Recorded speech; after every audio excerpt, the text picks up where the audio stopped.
If this story of how empires rise and fall interests you, make sure to hit that like button and subscribe to the channel. We're bringing you the real history they don't teach in schools, the stories that shaped the world we live in today. The successor of Lord Weymouth was Lord Stormont, the late British ambassador at Paris. He had an unbounded confidence in the spirit and resources of his country, but this confidence took the worst forms of haughty blindness to moral distinctions in dealing with foreign powers. To complaints by the Dutch of the outrage on their flag, he answered by interpreting treaties contrary to their plain meaning, and then by saying, "We are determined to persist in the line of conduct we have taken, be the consequences what they may." The British ministry sent the case of the Dutch merchant vessels that had been carried into Portsmouth to the Court of Admiralty, where Sir James Marriott, the judge, thus laid down the law. It imports little whether the blockade be made across the Narrows at Dover or off the harbor at Brest or Lorient. If you are taken, you are blocked. Great Britain, by her insular position, blocks naturally all the ports of Spain and France. She has a right to avail herself of this position as a gift of Providence. Swayed by the more weighty members of the Republic, the Stadtholder addressed a representation to the Empress of Russia for concert in the defense of neutral flags. Before it was received at Petersburg, Prince Galitzin, the Russian envoy at The Hague, on the 3rd of April 1780, invited the States General to a union for the protection of neutral trade and navigation. The same invitation, said the envoy, has been made to the courts of Copenhagen, Stockholm, and Lisbon, in order that by the joint endeavors of all neutral maritime powers, a natural system, founded on justice, may be established as a rule for future ages. The States General desired to join in the association, but the Stadtholder, under English influence, contrived to make delay. England acted promptly. On the 17th, an order of the King in Council suspended all treaties between the two countries. In consequence of this order, Dutch ships were taken into English ports and condemned by the Admiralty, on the assumption that French harbors being naturally blockaded by those of England, Dutch ships had no right to sail near them. France yielded to Spain the distinction of being the first to accept the Russian proposal, and Florida Blanca, on the 18th of April, did it so heartily that in the autobiographic report which he made of his administration to his king, he relates, "The honor of this successful project has been ascribed to Russia, which in fact gave it support, but it had its origin in the cabinet of your Majesty." A week later, France followed Spain, saying, "The war in which the king is engaged has no other object than the liberty of the seas."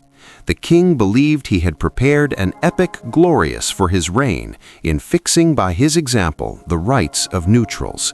His hopes have not been deceived. On the 5th of October, the United States of America, in Congress, by a resolution which Robert R. Livingston drafted, proclaimed the Maritime Code of the Empress of Russia and afterwards included it in their treaties with the Netherlands, with Sweden, and with Prussia. The King of England and his ministry were of the opinion that to tolerate the armed neutrality was to confess that British supremacy on the high seas was broken. They established 2 points from neither of which they would depart. The one, to attack any Netherlands convoy.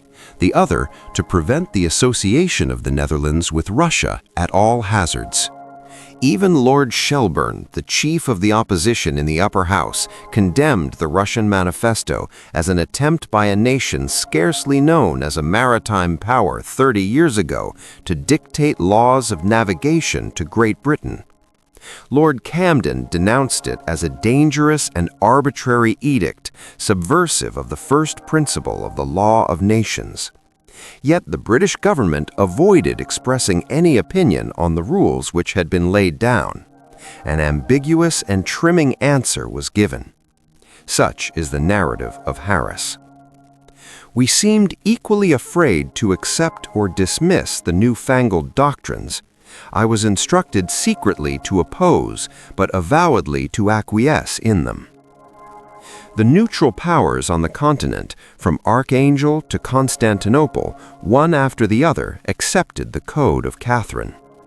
Bernstorff, though very reluctant to do anything not agreeable to the English court, with which he was then conducting a private negotiation defining contraband, on the 8th of July confirmed the adhesion of Denmark by a treaty with Russia.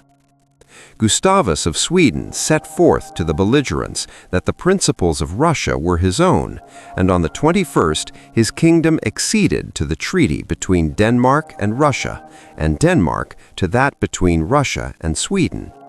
The three powers agreed to support each other against every attack by reprisals and other means. Each was to fit out a fleet, and the several commanders were ordered to protect every mercantile ship of the three nations against injury.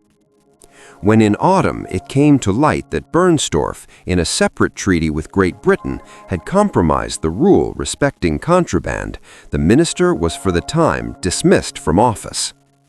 On the 7th of May, 1781, Frederick of Prussia joined the armed neutrality. 5 months later, Joseph II acceded by treaty with the Empress of Russia, from whom he gained advantages for the commerce of Belgium.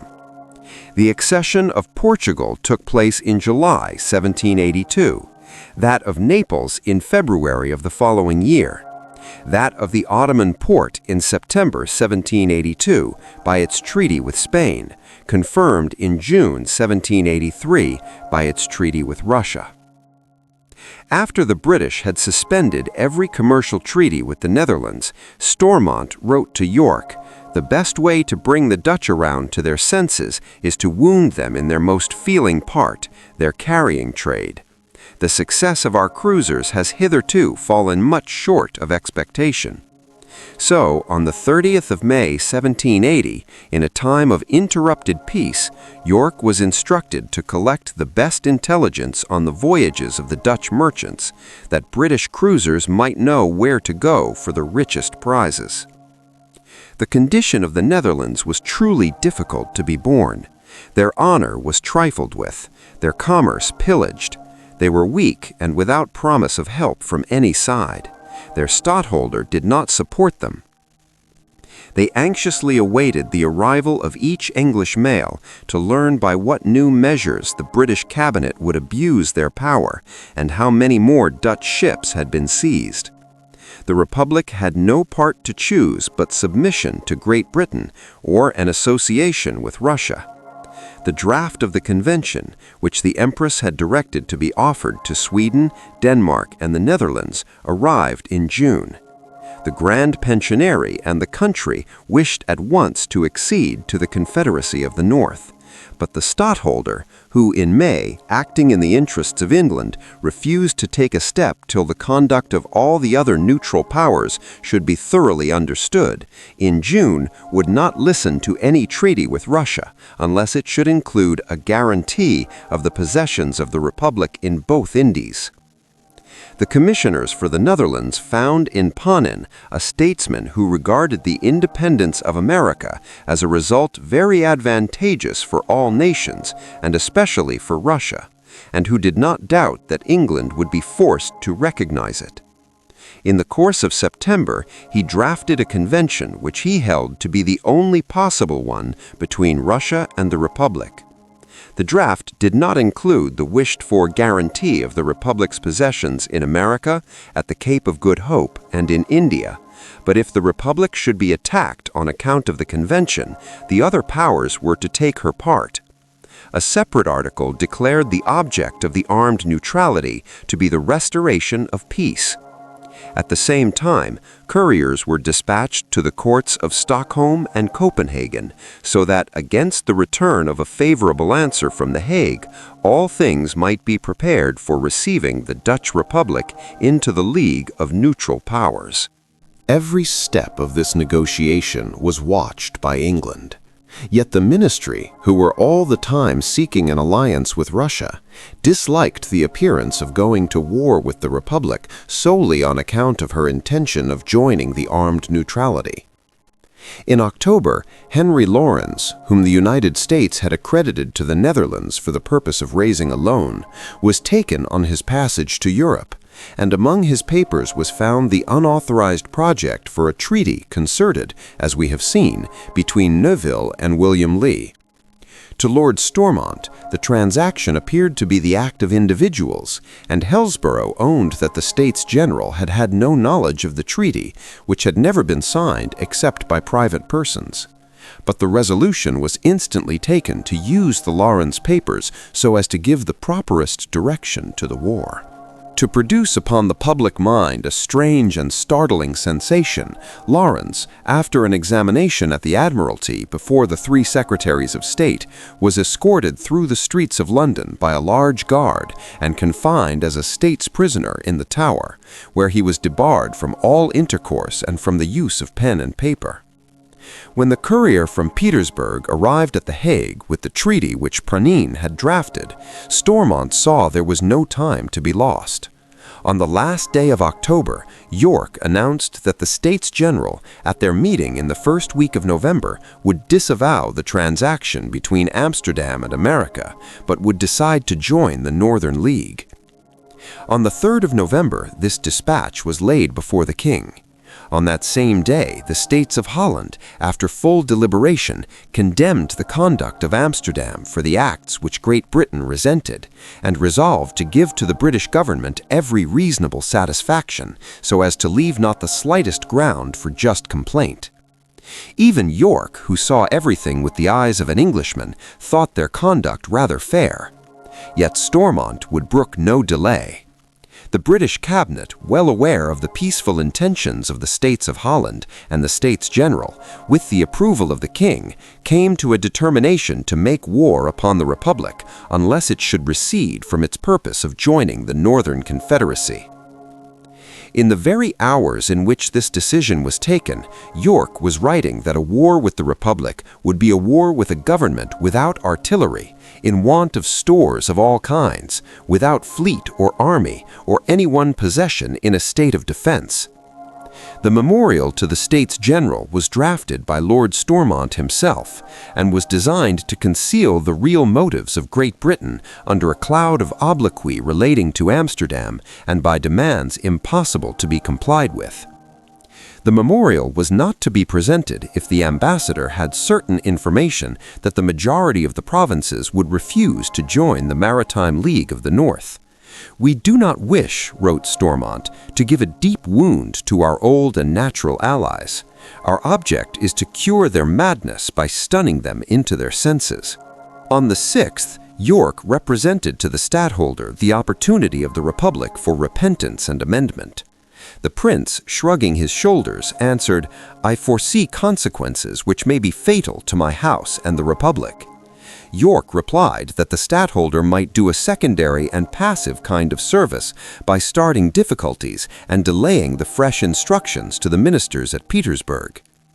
The stadtholder answered, "England cannot impute a wish for war to those who are for concluding a neutral alliance with Russia, nor blame a votive convoy from which masts and ship timber are excluded." York urged that the alliance with the North was pushed by men of warlike views.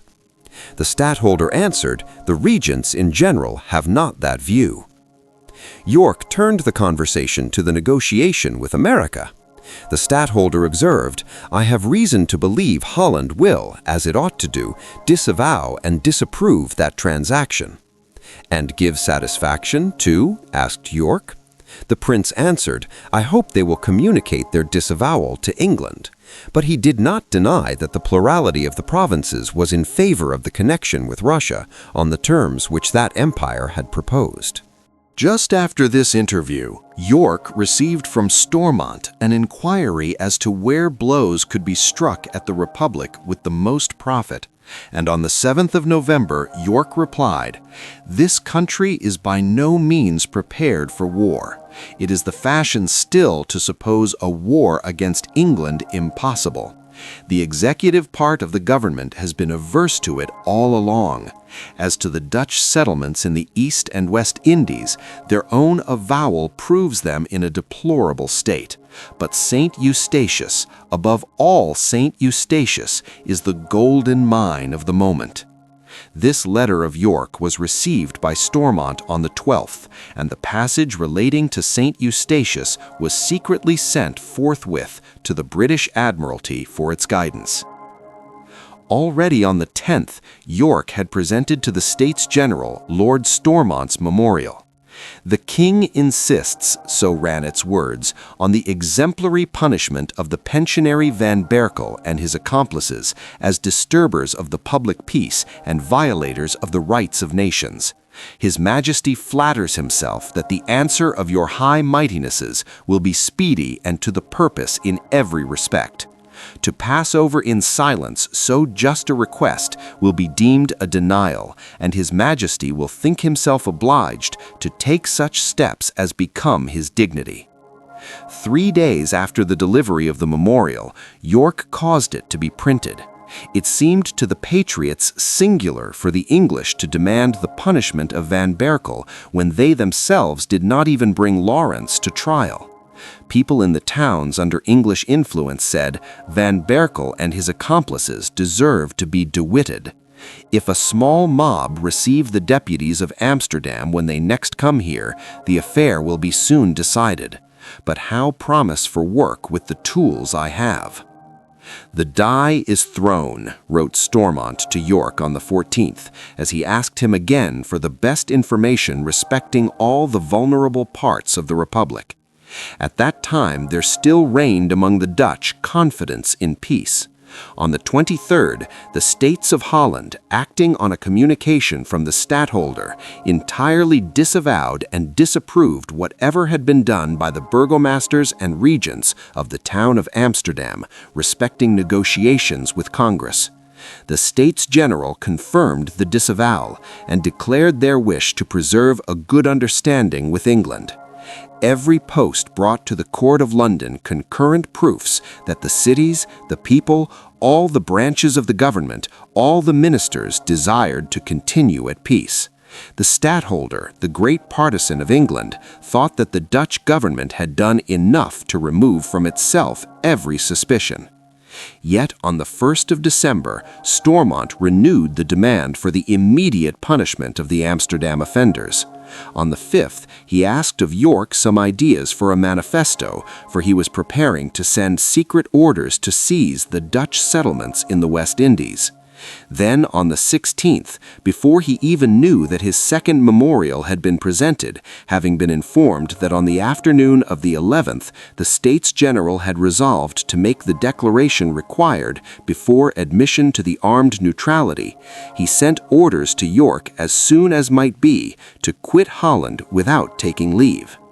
While York was still negotiating at The Hague, British cruisers pounced on the unsuspecting merchantmen of their ally of 106 years and captured 200 ships of the Republic, carrying cargoes worth 15 millions of guilders.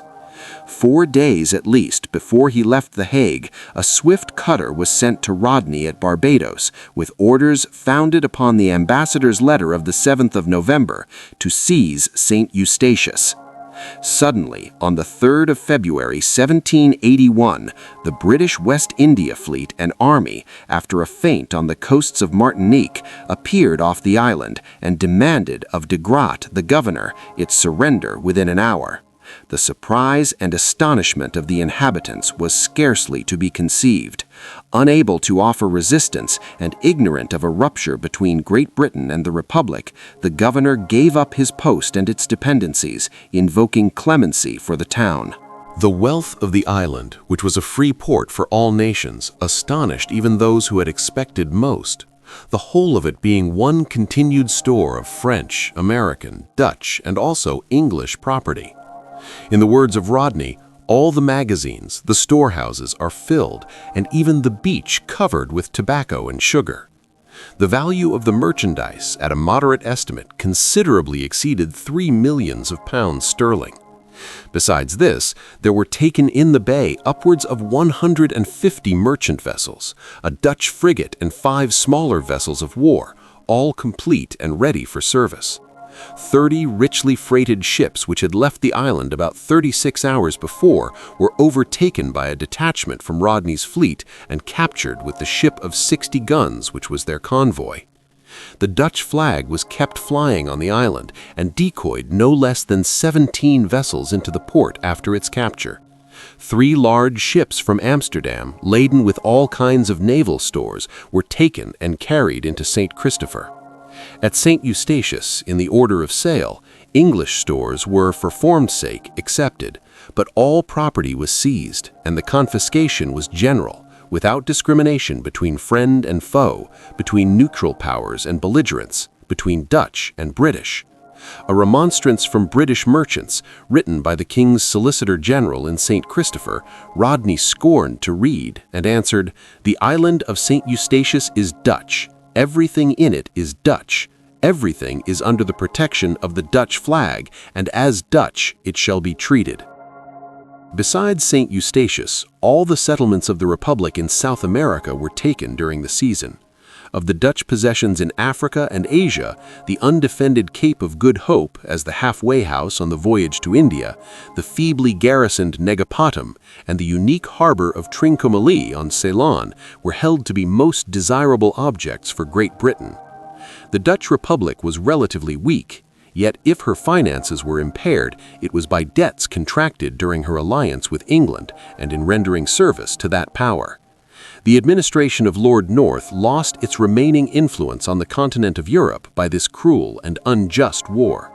With no nation had it any connection on the score of principle. To not one was it drawn by regard for the higher interests of humanity. This is the reality of empire. Britain, in its desperation to maintain control over the colonies and its supremacy on the seas, turned on its oldest ally. The Dutch had stood beside England for over a century. They had fought together, traded together, built their prosperity together. But when the Dutch dared to assert their neutral rights, when they had the audacity to consider joining with Russia and the other neutral powers to protect their ships and their commerce, Britain showed its true colors. There was no loyalty, there was no honor among these imperial powers. There was only naked self-interest and the ruthless exercise of power. The seizure of St. Eustatius was particularly revealing. This wasn't a military necessity. This was pure piracy sanctioned by the Crown. Rodney's fleet descended on an unsuspecting ally in peacetime, seized everything in sight, and didn't even distinguish between British property and enemy property. Everything was taken. British merchants who had stored their goods on the island under the protection of Dutch neutrality saw their property confiscated just like everyone else's. When they protested, Rodney dismissed them with contempt. This episode shows us something crucial about the American Revolution that often gets lost in the simplified narratives. This wasn't just a war between Britain and its colonies. This was a global conflict that involved every major power in Europe and affected commerce and politics from the Caribbean to the East Indies, from West Africa to the coasts of India.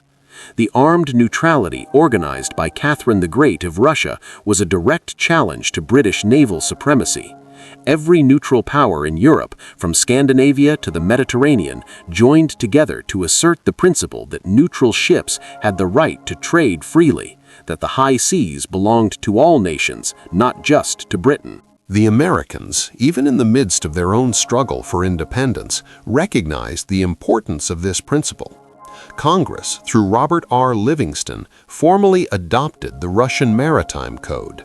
They understood that their fight for independence was part of a larger fight for the rights of nations, for the principle that might does not make right, that even the most powerful empire cannot simply dictate terms to the rest of the world.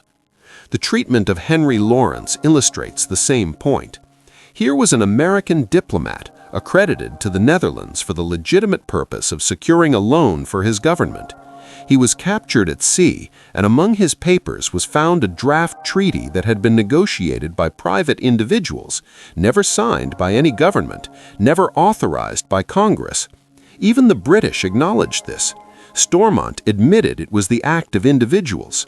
Hillsborough conceded that the States General had no knowledge of it, but they used it anyway as a pretext for war.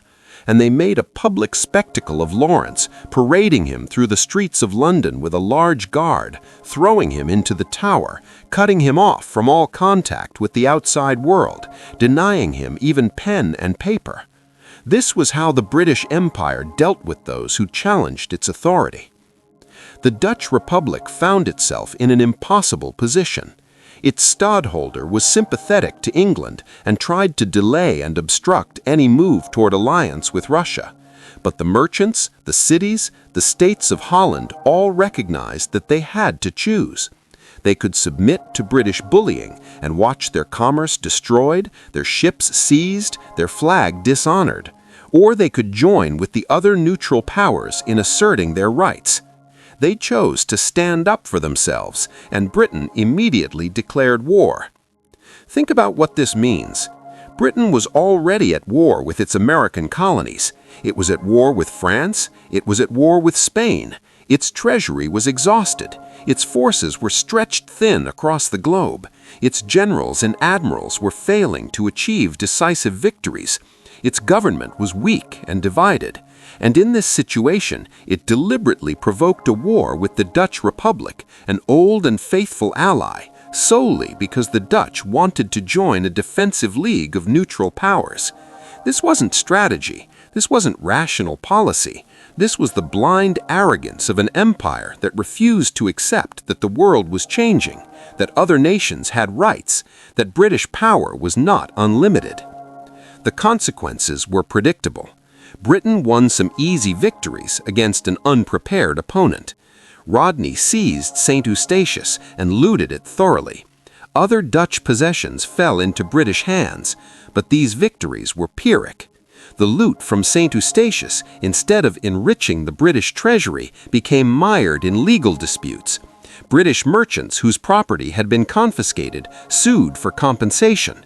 The prize courts were clogged with cases. Rodney himself became embroiled in controversy and accusation.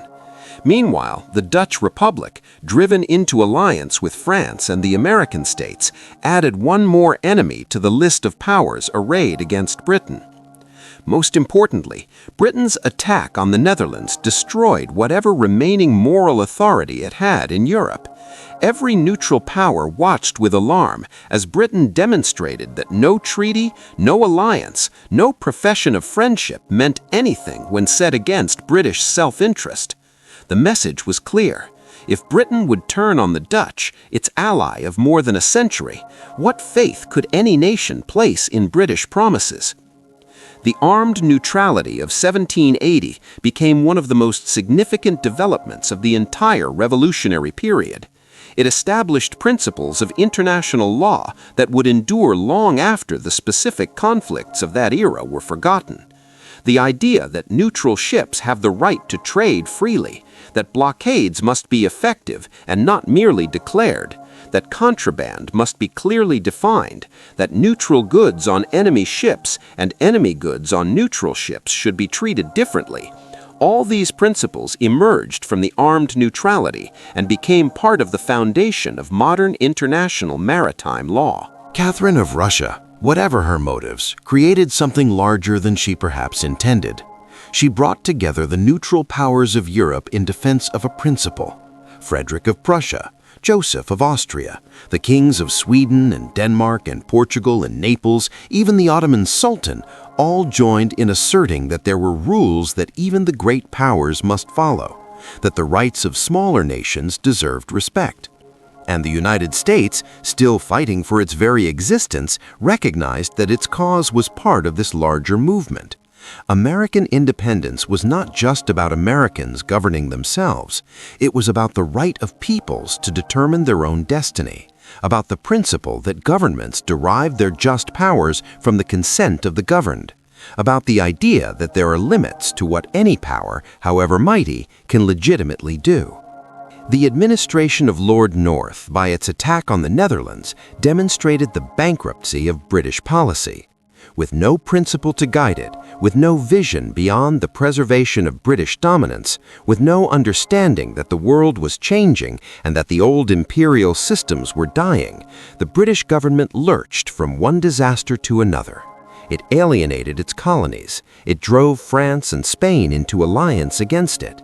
It turned on its oldest ally and provoked a war it didn't need. It lost the support and respect of every neutral power in Europe, and in the end, it lost everything it was fighting to preserve. This is the story of how empires fall, not with a bang, but with a series of bad decisions, each one seeming reasonable to those who made it, each one a response to immediate pressures and tactical considerations, but all of them together adding up to strategic catastrophe.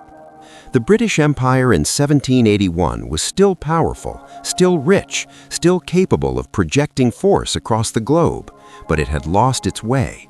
It no longer stood for anything beyond its own power. It had no friends, only temporary allies held by fear or interest. And it faced a coalition united not by ambition, but by principle, by the simple idea that nations have rights that must be respected. The American Revolution succeeded not because the Continental Army defeated the British Army in the field, though there were victories, but because Britain found itself isolated, facing enemies on every front, its commerce disrupted, its finances exhausted, its people weary of a war that seemed to have no purpose beyond the assertion of parliamentary supremacy. The revolution succeeded because it represented an idea whose time had come, the idea of self-government, of national independence, of the rights of peoples. And that idea, once loosed upon the world, could not be stopped. It spread from America to France, from France to the Netherlands, from the Netherlands eventually to Latin America and beyond. The world that emerged from the American Revolution was fundamentally different from the world that preceded it. The old certainties were gone. The divine right of kings, the unlimited sovereignty of monarchs, the subordination of colonial peoples, all these were called into question. A new age was beginning, an age in which peoples, not princes, would be sovereign, in which governments would be judged not by their power, but by their justice. This is the real meaning of the American Revolution and the global conflict of which it was a part. It wasn't just about taxes or representation or the rights of Englishmen. It was about the rights of all mankind, about the fundamental principles on which legitimate government must rest, about the creation of a new international order based not on force but on law, not on the interests of empires but on the rights of nations. And every power that stood with America in that struggle, whether for reasons of principle or of interest, contributed to bringing that new world into being.